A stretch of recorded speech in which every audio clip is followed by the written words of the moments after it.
Good stiff jab. That's the jab Mike didn't have in the first fight. Physical stature in both lines, his skill, his nimbleness.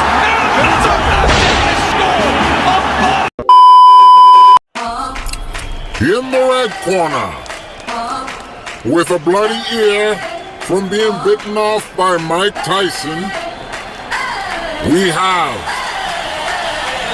the two-time undisputed, real deal, Evander Holyfield, and his opponent in the blue corner, also with a bloody ear, under different circumstances that we won't get into because some people are very sensitive about that subject matter.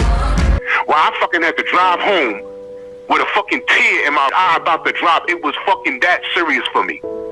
Because it was more than just a fight to me. It was more than just a goddamn fight. But nonetheless, he has a bloody ear. Also, he appears to be a little winded because his suit was like 40 pounds. I don't know why he decided to wear that bullshit, but whatever. Also, proud to be third place in the Olympics, the bronze bomber, Deontay.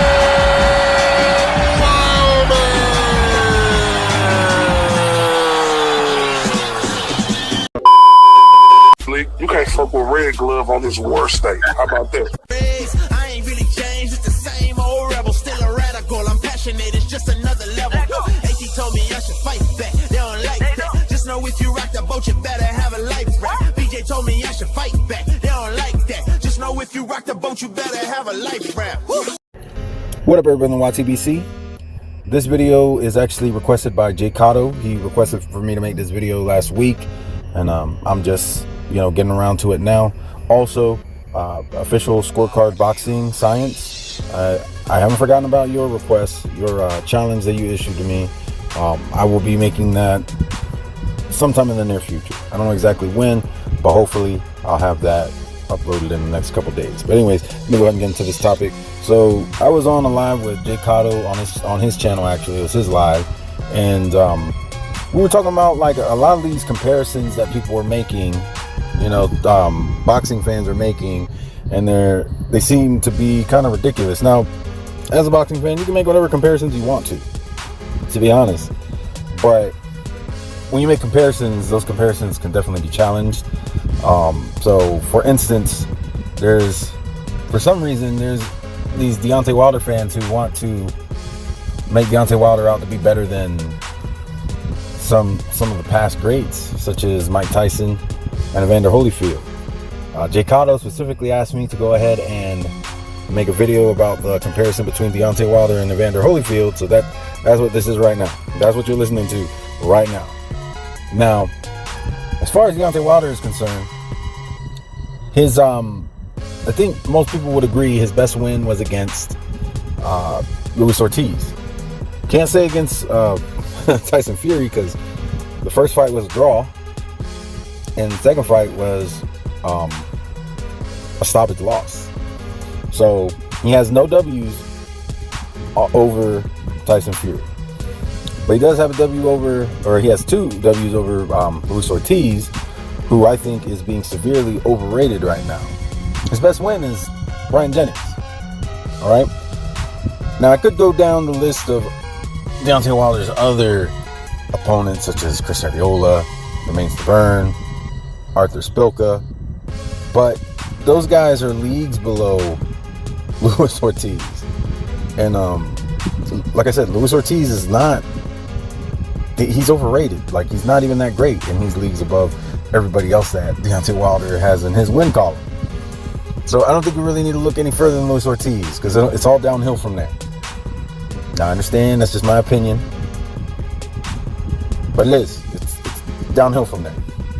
Now let's go ahead and take a look at Evander Holyfield. Now, here's the thing. When it comes to Evander Holyfield, he got some pretty notable wins. I mean, he has a win over Burt Cooper. He got 2 wins over Mike Tyson. He has a win over Ray Mercer. He has a win over Riddick Bowe. You know, and I understand Ray Mercer, you know, he was past his prime, but Riddick Bowe was in his prime. And a lot of the arguments that we hear is, well, you know, the size difference would be just too much for someone like Evander Holyfield or Mike Tyson. Here's the thing. Riddick Bowe was 6'5". Deontay Wilder is only 2 inches taller than that. It's an insignificant difference. Not to mention, Deontay Wilder has terrible footwork. And I'm sorry, I know a lot of stuff I'm saying is opinion, but when it comes to that, I believe that to be fact. I don't think that's just my opinion. I think Deontay Wilder has terrible footwork. If he had great footwork, why would he be slipping and falling when he's fighting guys like Arthur Spilka? He literally slipped and fell while it was ruled a slip.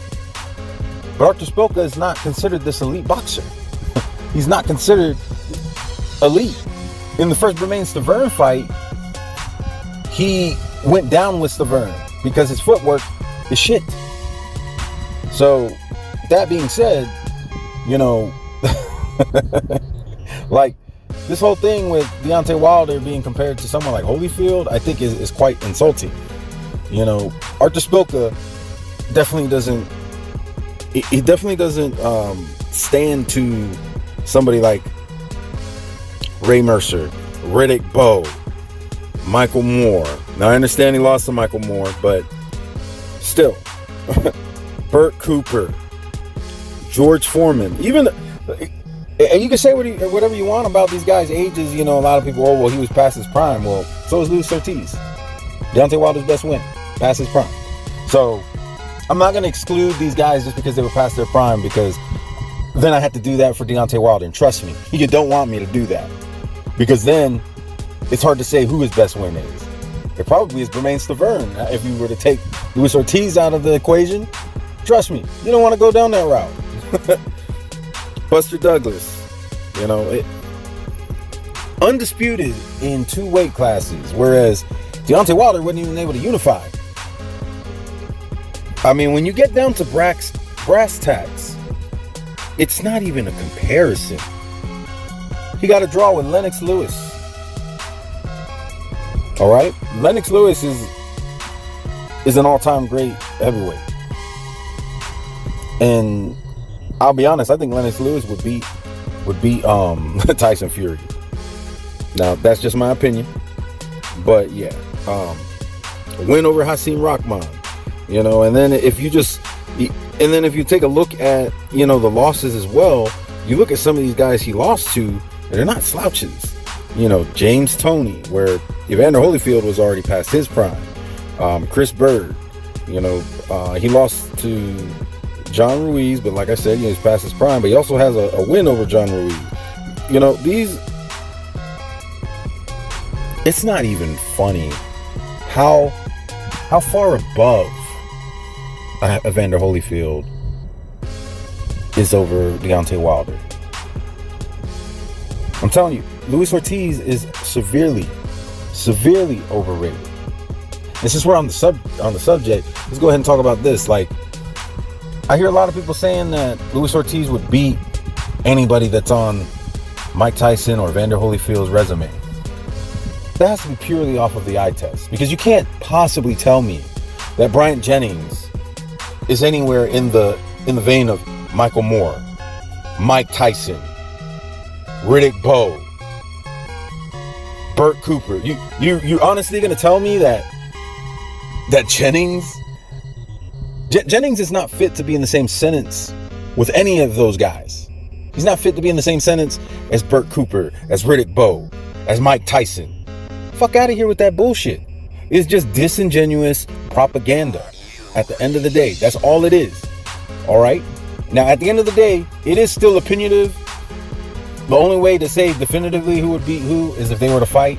And because these guys are past their prime, and we're talking about guys who are currently active, it's impossible. All we have to go by is what they accomplished, okay? And judging by the accomplishments, Jennings, like, come on now. So what, you're gonna tell me Christian Hammer is better than is better than Mike Tyson? Is that really what you're gonna try to tell me? You're gonna try to tell me he's better than Chris Bird? You're gonna try to tell me that he's better than Lennox Lewis? You're gonna try to tell me that he's better than Larry Holmes? Like, you gotta put this shit in perspective. I get it. You want to big up Deontay Wilder, but the reality is this. His best win is over Luis Ortiz. Hands down. Hands down. Not even close. You go down his resume, none of those other guys, Areola, Duopa, none of those guys even come close to Luis Ortiz. Then you look at Luis Ortiz, you look at who he's beat. Like, come on. Brian Jennings, Christian Hammer. You're really going to try to compare those guys to these guys? You're really going to try to compare them to Michael Moore and Burt Cooper, Chris Bird, Lennox Lewis, Mike Tyson? Come on now.